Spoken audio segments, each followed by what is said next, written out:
Assalamualaikum warahmatullahi wabarakatuh. Hamdan wa syukranillah, hamdan wa syukran bihudurikum. Alhamdulillahilladzi arsalahu bil huda wa dinil haq. Alhamdulillahilladzi an'ama alaina wa hadana ala dinil islam wal iman wa ihsan. Alhamdulillahi rabbil alamin. Assalatu wassalamu ala sayyidina Muhammadin wa ala alihi wa ashabihi ajma'in. Amma ba'd.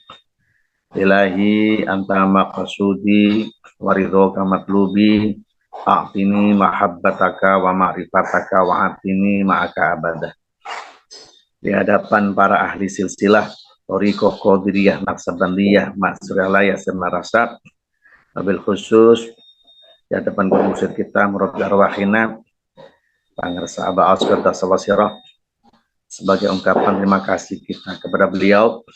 Tentunya manaqib online sedunia ini kita jadikan wasilah, kita sama-sama mendoakan Abah sebagai ungkapan terima kasih kita kepada beliau. Semoga Abah panjang umur, sehat walafiat, ditambah karma barakahnya sama Allah, sebagai wasilah ruh kita ma'rifatullah, sekaligus sebagai wasilah untuk hajat-hajat kita baik dunia maupun akhirat. Semoga Allah mengabulkannya. Al-Fatihah.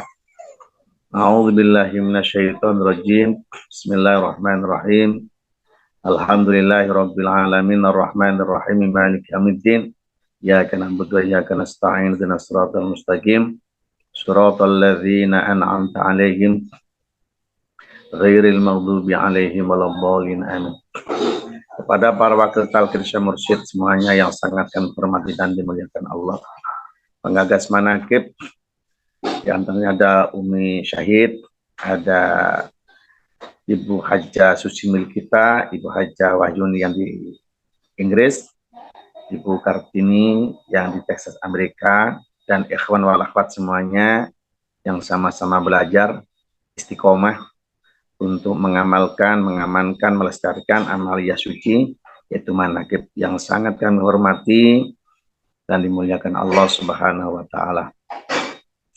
Puji syukur kita haturkan kepada Allah Subhanahu wa Ta'ala dengan ucapan Alhamdulillahirabbil alamin, di mana pada hari ini, waktu ini, detik ini kita telah ditakdirkan Allah dengan barakah karma guru mursyid, dimampukan, dibisahkan bisa ikut amaliyah, yaitu amaliyah manaqib, dengan ucapan Alhamdulillahirabbil alamin.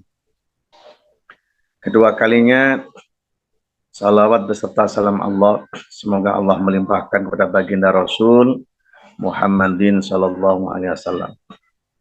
Ikhwan wal akhwat semuanya yang sangat kami hormati, ini waktunya waktu yang sangat enak dibuat istirahat. Ya, waktu yang paling enak dibuat istirahat, bukan buat tidur. Kalau dibuat tidur itu temannya mati. An-naumu akhul mayyit. Jadi orang tidur itu temannya mati. Saya bilang rehat, istirahat. Kalau istirahat kan bisa merem.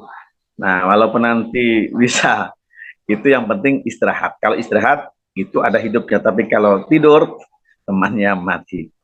Tapi suasananya subhanallah, dengan posisi puasa, ada yang di kantor, ada yang di rumah, ada di kasur, ya sambil mendengarkan. Ini suasana kalau ingin cepat bisa istirahat, ikut manaqib, pasti bisa tawadur. Jadi tawajunya sambil tidur. Jadi kalau ingin benar-benar ingin kepingin rehat, ikut manaqib, pasti tawadur. Jadi tawajuh sambil tidur. Kalau sudah tidur, tawajuh tetap walaupun tidur tetap dikatakan tawajuh karena masih ukurannya zikir. Ikhwan wal akhwat semuanya, bulan Ramadan, terkait masih di bulan Ramadan. Tadi di Mankoba itu disinggung bahwa di Mankoba keberapa itu, ke-13 atau berapa, bahwa Syekh Abdul Qadir itu diundang murid-muridnya, kurang lebih ada 70 yang mengundang Syekh Abdul Qadir di mana di waktu yang bersamaan, antaranya mungkin manakib atau apa. Dengan waktu yang sama berbuka ini, itu di situ Syekh Abdul Qadir dengan 70 murid didatangi semuanya. Ini harus kita pahami bersama.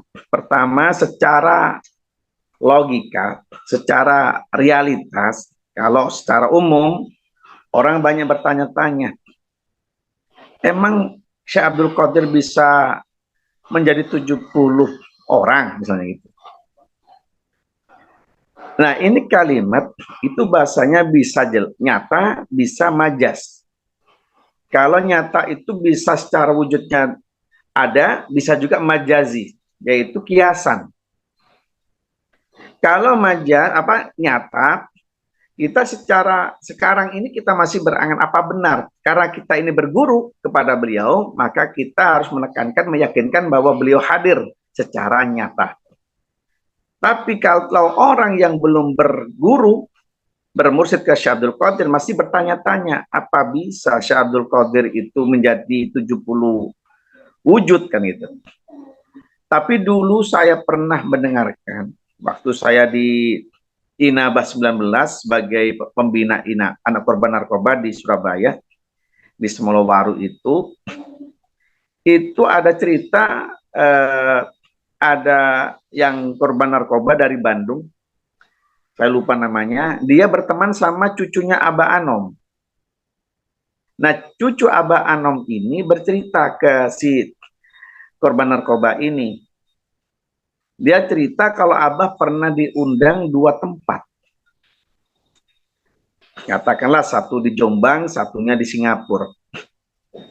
Nah, di 2 tempat ini, dengan waktu yang bersamaan, katanya ini, Kang yang cerita ini cucunya Abah. Dan saya mendengarkan cerita ini dari yang korban narkoba. Dia diceritain sama cucu Abah Anom.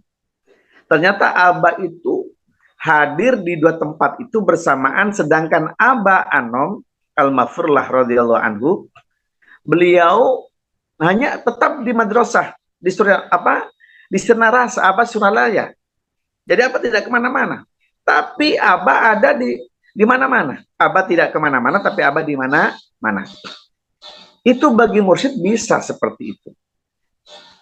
Nah, yang kedua, andaikan ada orang bertanya lebih detail, apakah Syekh Abdul Qadir bisa terpecah menjadi 70 bagian, itu kalau menjelaskan ke orang, secara sekarang, katakan kalau di sekarang itu ada 70.000 muridnya, yang mengadakan manakib, baik online maupun offline. Pertanyaannya, kira-kira Syekh Abdul Qadir hadir nggak? Katakan ini manakib MOS, manakib online sedunia. Kira-kira Syekh Abdul Qadir hadir nggak di sini? Secara wujud tidak hadir. Tapi secara rohani, Syekh Abdul Qadir hadir di sini. Makanya, di dalam manakib ini kalau kita tidak mengaminkan dengan serius, eman. Makanya majelis manakib itu wasilah doa, makbulnya doa. Maka jadikan manakib ini benar-benar kita ini serius mengaminkan dalam wujud apapun dalam manakib ini. Kenapa? Di situ ada kekasih-kekasih Allah yang mengaminkan doa kita. Terutama terkait dengan apa? Terkait dengan keimanan kita. Bagaimana kita ini bisa mahabbah kepada Allah. Itu sangat penting. Ini. Jadi Syekh Abdul Qadir hari ini hadir di sini. Andaikan ada manakib 70 tempat, di situ pun Syekh Abdul Qadir pun hadir di situ. Dan mengaminkan doa-doa kita. Satu. Yang kedua, sekarang karena bermursyid kita ke-38, apakah Abah Aus hadir di sini? Abah Aus di sini hadir. Abah tahu, karena guru mursyid itu tidak bisa diketahui oleh wujud jasadnya. Guru mursyid itu bisa diketahui lewat zauq, lewat rasa. Nah, rasa kita harus, frekuensi kita sambungkan dengan beliau. Maka manakib ini amalia guru mursyid, otomatis Aba pun hadir di manakib online sedunia ini. Dan Aba mengaminkan segala hajat-hajat kita. Ini, jadi kalimat 70 murid yang mengundang Syekh Abdul Qadir dan Syekh Abdul Qadir hadir itu sebetulnya secara majazi kiasannya, dimanapun kita mengadakan yang terkait dengan amaliyah yang disukai guru mursyid, katakan kita menyebut asma beliau, kita robito sama Syekh Abdul Qadir, robito ke Aba Sepuh, robito ke Aba Anom, robito ke guru mursyid kita Aba Aus, Qaddasallahu sirah. Di situ Aba mendampingi kita semua. Jadi kita ini tidak ada yang kalimatnya sia-sia.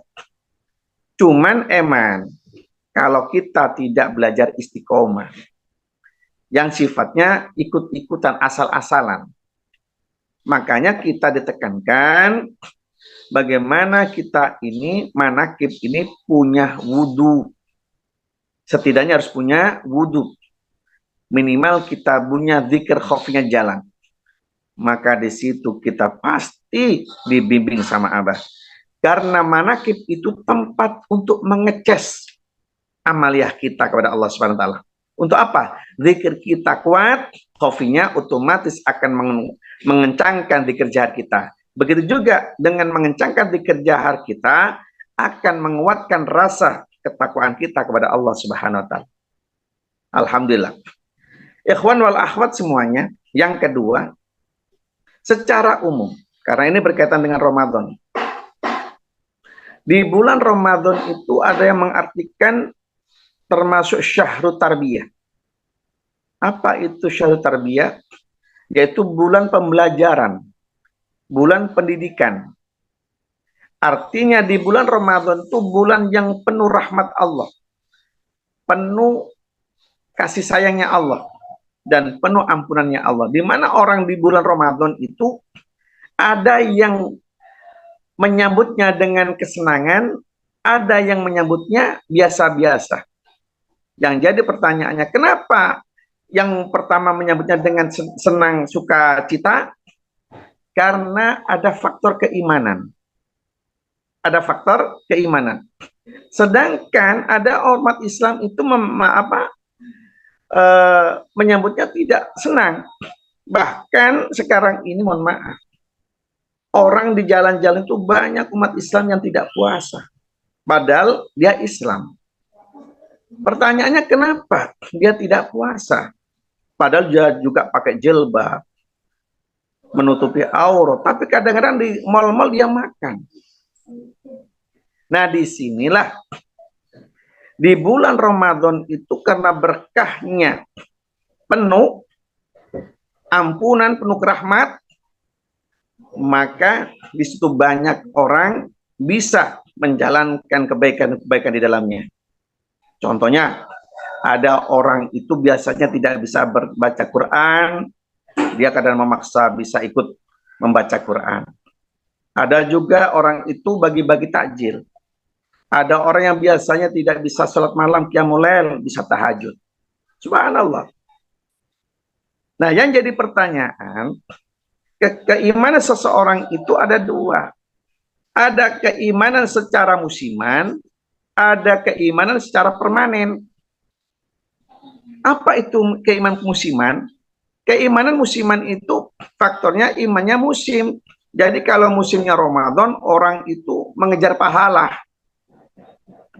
Baca Quran, malam bisa bangun, bisa sedekah, bisa zikir banyak, lama di sajadah di bulan Ramadan. Tapi yang jadi pertanyaan, setelah Ramadan, apakah masih bisa bertahan baca Qurannya? Satu. Yang kedua, apakah masih bisa bertahan salat malamnya? Ketiga, apa masih bisa bertahan setelah Ramadan sedekahnya? Kalau dia imannya masih iman musiman, otomatis dia hanya mengejar pahala-pahala di bulan Ramadan. Sedangkan bulan Ramadan itu syahrut tarbiyah, bulan pembelajaran. Seharusnya pembelajarnya di bulan Ramadan aplikasinya setelah di bulan Ramadan bisa membaca Quran, sedekah, bisa qiyamul lail, harusnya setelah Ramadan itu bisa tetap tidak berubah. Ya tetap baca Quran, ya tetap sholat malam, ya baca Quran, sedekah, macam-macam. Apa yang bisa dilakukan di bulan Ramadan, setidaknya di bulan berikutnya, katakanlah ketemu bulan Syawal, ketemu bulan Dzulqa'dah, ketemu bulan Dzulhijjah dan lain sebagainya, itu semuanya bisa diamalkan secara istiqomah, kontinu, tidak berubah. Tapi kenapa berubah? Itu menandakan keimanannya, keimanan musiman. Karena dia tujuannya bukan karena tanda syukurnya kepada Allah, tapi karena apa? Bisa juga karena melihat bulan Ramadannya, tapi tidak melihat Allahnya. Tapi kita sama guru mursyid diajari bukan tujuannya Ramadannya, tapi melihat yang membuat bulan Ramadan siapa? Allah. Jadi guru mursyid itu mendidik murid-muridnya itu bukan melihat Ramadannya dulu, bulan Ramadannya dulu, bukan. Melihat Allah yang bikin bulan Ramadan. Maka guru mursyid supaya murid-muridnya itu mengenal Allah sehingga tahu bulan Ramadan, dan setelah Ramadan tetap Ramadan, sebelum Ramadan tetap Ramadan, maka guru mursyid memberikan alat supaya muridnya punya keimanan. Maka guru mursyid menanamkan, menancapkan, menalkinkan kalimat keimanan, yaitu kalimat la ilaha illallah. Jadi kalimat la ilaha illallah tidak cuma didengar di telinga, tidak cepat diucapkan, tapi ada tempat-tempatnya. Di mana tempatnya la, di mana tempatnya ilaha, di mana tempatnya illah, dan di mana tempatnya Allah. Maka itu sama guru mursyid dipatrikan ke dalam jasadnya murid-muridnya itu supaya apa? Melekat dagingnya, bulu-bulunya, darahnya, sungsumnya itu bersama kalimat la ilaha illallah. Sehingga dengan kalimat la ilaha illallah itu terpancarlah keimanan kepada Allah. Sehingga rohaninya mengenal Allah. Telinganya, telinga rohaninya mendengarkan perintah Allah. Lesan batinnya bisa mengatakan siapa yang memerintahkan. Maka di situ Allah mengucapkan kalimatnya, ya ayyuhalladzina amanu aqimus sholata wa atuz zakah, ya ayyuhalladzina amanu kutiba alaikumus syamu kama kutiba alal ladzina min qablikum la'allakum tattaqun, ila akhir ayat. Jadi intinya guru mursyid itu mengenalkan murid-muridnya mengenal Allah dulu, bukan puasanya dulu, bukan sholatnya dulu, bukan. Jadi guru mursyid memberikan alat bagaimana mengenal Allah. Maka guru mursyid memberikan alat kalimat la ilaha illallah. Untuk apa kalimat la ilaha illallah? Kata Rasul, sabdanya Rasulullah Muhammadin sallallahu alaihi wasallam, untuk menguatkan iman itu bukan mendengarkan ceramah agama, tapi apa kata Rasul? Jadidu imanakum bikasratin qauli la ilaha illallah. Perbaru imanmu wahai sahabat dengan memperbanyak kalimat la ilaha illallah. Jadi intinya menguatkan iman itu sesungguhnya, menguatkan iman itu butuh dikuatkan dengan apa? Memperbanyak, bukan sedikit kalimatnya, memperbanyak mengucapkan kalimat la ilaha illallah. Maka untuk bisa memperbanyak mengucapkan kalimat la ilaha illallah ini, guru mursyid kasih alat dan metode namanya thoriqah. Gitu. Jadi thoriqah itu metodenya supaya orang itu selalu punya kekuatan iman, dan menguatkan iman itu kata Rasul ini. Maka kata Rasul ini, sabda Rasul bisa dilanjutkan, dikembangkan, dikemas sama guru mursyid, yaitu namanya thoriqah, ditempatkan, dipatrikan ke dalam jasad manusia yang mau berguru, yaitu kalimat la ilaha illallah. Kalau sudah kalimat itu sudah menyatu dengan dirinya, maka timbul rasa punya keimanan kepada Allah. Kalau sudah punya keimanan kepada Allah, maka di situ Allah akan memanggil, wahai orang-orang yang punya modal iman. Kalimatnya mau apa? Punya modal iman. Iman itu modal. Kalau sudah punya modal iman, diwajibkan atas kamu untuk sholat dan mengeluarkan zakat, untuk menjalankan puasa. Kalau dia punya modal iman, pasti dia akan menjalankan apa yang diperintahkan Allah. Sholat, puasa, zakat, pasti dilakukan. Kenapa? Karena sudah mengenal Allah Subhanahu wa Ta'ala. Ini hebatnya kita. Tapi kalau belum ketemu guru mursyid, ya tadi itu dia lebih condong bulan. Wah, bulan Ramadan ini waktunya kita bersedekah, berbagi, bisa sholat malam, bisa menghabiskan hatam Al-Quran 30 juz, bagus. Tapi yang jadi masalah setelah Ramadan, apa masih bisa tahajud? Ini bisa dijawabnya bisa kadang-kadang. Setelah Ramadan apa masih bisa bersedekah? Ya kadang-kadang. Tapi bagi orang yang sudah mengenal Allah, pasti dia selalu belajar bagaimana selalu istiqomah.